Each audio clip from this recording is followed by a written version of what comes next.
عظم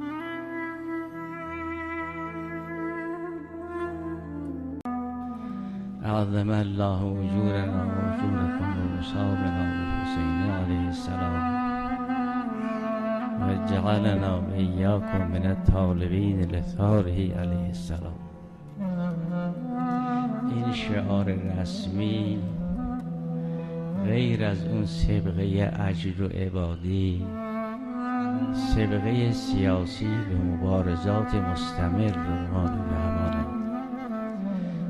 زیرا در این شعار از ذات اقدس اله مسئلت میکنیم که ما را جزء مجاهدان و مبارزانی قرار بدهد که خونبهای حسین ابن علی را بگیریم. این خونبهاگیری بر اساس آن است که من قتل مظلوما فقد جعلنا لولیه سلطانا.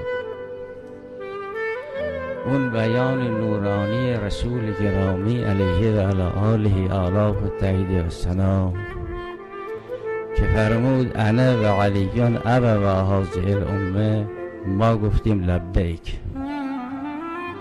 بنابراین هر پیغمبری و هر امامی که باشد پدر ماست، ما فرزند اوییم.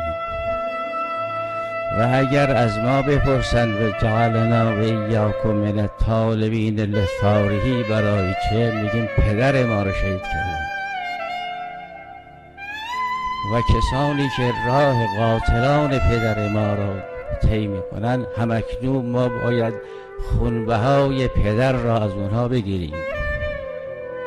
بنابراین جریان کربلا برای همیشه زنده است، مسئولیت آور است.